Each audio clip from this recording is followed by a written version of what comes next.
अवधूत चिंतन श्री गुरुदेव दत्त श्री स्वामी समर्थ। होळी हा सण आनंदाचा, उत्साहाचा आणि रंगाचा आणि प्रेमाचा असा हा सण आहे आणि हा सण 2 दिवस साजरा केला जातो। होळी पौर्णिमा म्हणजेच ही फाल्गुन महिन्यातली पौर्णिमा होय आणि या फाल्गुन महिन्यातल्या पौर्णिमेला हुताशनी पौर्णिमा किंवा शिमगा असेही म्हणतात आणि या दिवसाची सुरुवात होळी पूजनाने केली जाते। होळीच्या सणाला सुरुवात होळीच्या दहनाने पूजनाने केली जाते। तर हा सण हिंदू धर्मामध्ये खूप असा पवित्र आणि महत्त्वाचा सण समजला जातो आणि इडापिडा टळण्यासाठी हा सण खूप असा महत्त्वाचा आहे। म्हणून तर प्रत्येक घरोघर आणि गावोगाव गल्ली गल्लीमध्ये हा सण उत्साहात साजरा करत असतात।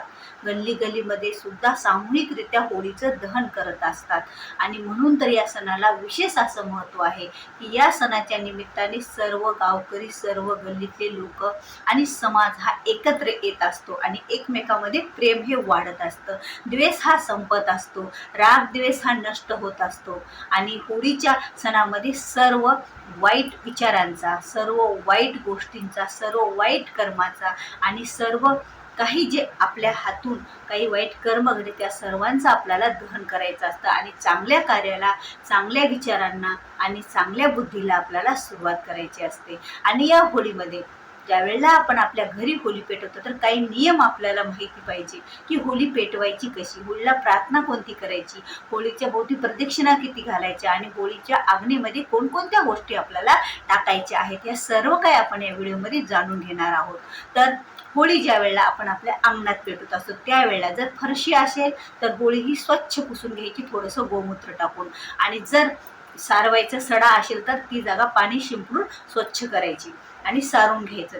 त्यानंतर त्याला आपल्या घरातील पिठानं, बघा पीठ आपल्या घरात असतं ना, गव्हाचं, ज्वारीचं, कशाचं पण, त्या पिठानं आपल्याला त्रिकोण काढायचा, ट्रायंगल काढायचा आहे आणि त्रिकोण काढल्याच्या नंतर जमिनीवर आपल्याला त्या जमिनीची हळदी कुंकू लावून अगोदर पूजा करायची, अक्षत टाकायचं, कारण होळी तिथं आपल्याला पेटवायची आहे। त्यानंतर आपल्याकडे जर गाईच्या शेणाच्या 5 गौऱ्या असल्या किंवा काही लाकडं असेल, पण गाईच्या शेणाच्या गौऱ्या हे होळीसाठी खूप महत्त्वाच्या असतात। बघा, जर तुम्हाला जिथे होमाच्या गौऱ्या भेटत असतात, बघा होम तयार करण्यासाठी गाईच्या गौऱ्या छोट्या छोट्या भेटतात, आपण त्या पण 5 गौऱ्या आपल्या त्या होळीसाठी आणू शकतो। पण गाईच्या शेणाच्या गौऱ्या ह्या होळीसाठी अत्यंत पवित्र अशा मानल्या जातात, त्या आपण आणून घ्यायच्या, थोडीशी लाकडे टाकायची आणि त्यासोबत आपल्याला एरंड्याच्या झाडाची फांदी, आपल्याला खूप अशी उपयुक्त ही वनस्पती आहे, ही वनस्पती आपल्याला त्यात एक फांदा उभा करून ठेवायचा असतो आणि मग बाकीच्या त्या गौऱ्या अशा कडेनं लावायच्या असतात आणि नंतर आपल्याला ती होळी पेटवायची असते।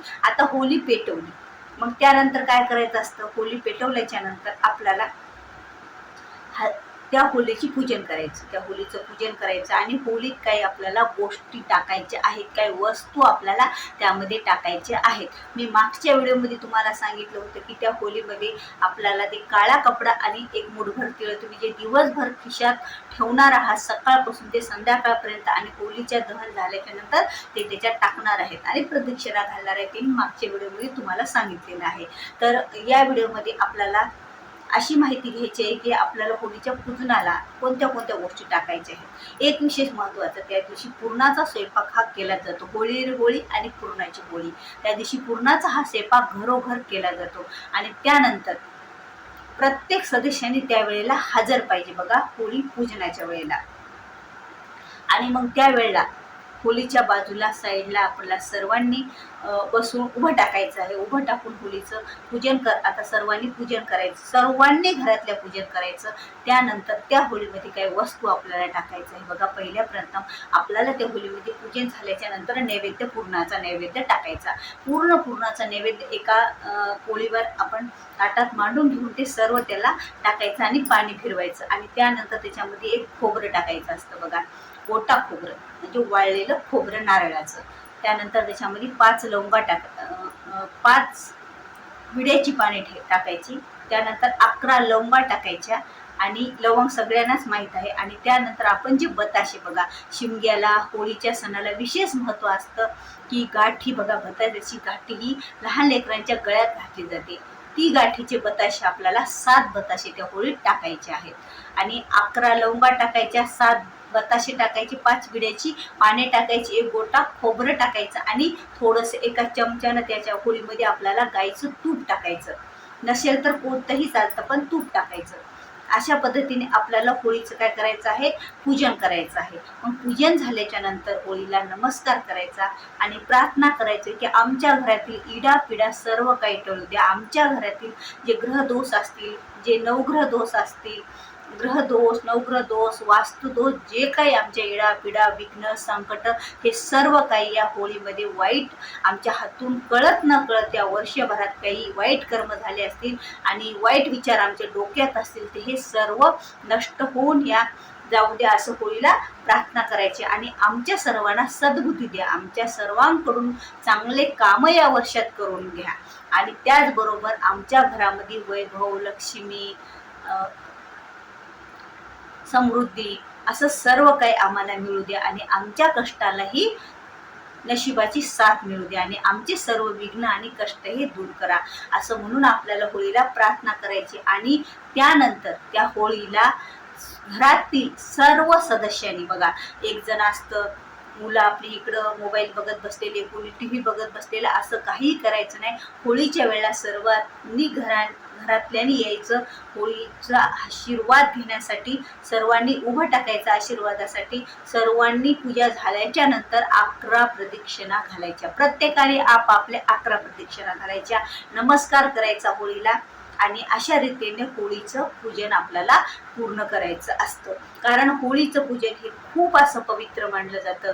आपल्या वाईट ज्या गोष्टी असतात त्या या होळीमध्ये जळून अशा भस्म होत असतात आणि ज्या वेळेला ह्या वाईट गोष्टी आपल्या भस्म होतात त्यावेळेला आपल्या चांगल्या कार्याला, आपल्या शुभ कार्याला, आपल्या धनवृद्धीला, आपल्या धनप्राप्तीला, आपल्या व्यवसायामध्ये वाढ होण्यासाठी, आपल्या संकट टळण्यासाठी, आपल्या धंद्यात वाढ होण्यासाठी जर कोणते मार्ग आपल्याला काय अडथळे येत असतील, ते सर्व काही या होळीच्या पूजनाच्या नंतर आपल्याला मिळत असतात. म्हणजे सर्व गोष्टी, वाईट गोष्टी निघून जात असतात आणि चांगल्या गोष्टी आपल्याला मिळत असतात. एवढी ही महिमा आहे या होळीची. कारण या होलिका दहन होत असतं, म्हणजे वाईट कर्माचा दहन होत असतं आणि चांगल्या कर्मालाही सुरुवात होत असते. म्हणून तर होळी ही एवढी महत्त्वाची आहे. म्हणून या होळीच्या दिवशी प्रत्येकाने होळीची पूजा करून घरातल्या प्रत्येक सदस्याने होळीच्या सभोवताली ह्या प्रदक्षिणा घालायच्या असतात. आपल्या रूढी आणि परंपरानुसार आपल्या घरामध्ये होळीचं पूजन करायचं. मी सांगितलेलं म्हणजे हे एवढं साहित्य आपल्याला टाकायचं आहे होळीमध्ये.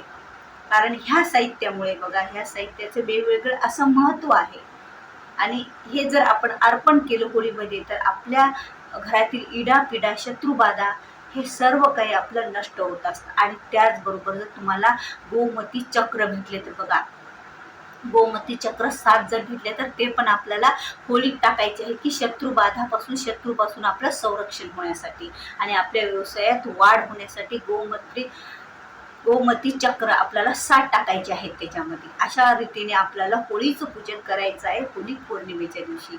आणि होळीचा आशीर्वाद हे सर्वांनाच प्राप्त हो, सर्वांचेच वाईट दिवस संपो आणि चांगल्या दिवसांना सुरुवात हो, हीच आपल्याला होळी चरणी प्रार्थना करायची आहे. तर असाच एका व्हिडिओ सोबत पुन्हा भेटू. श्री स्वामी समर्थ.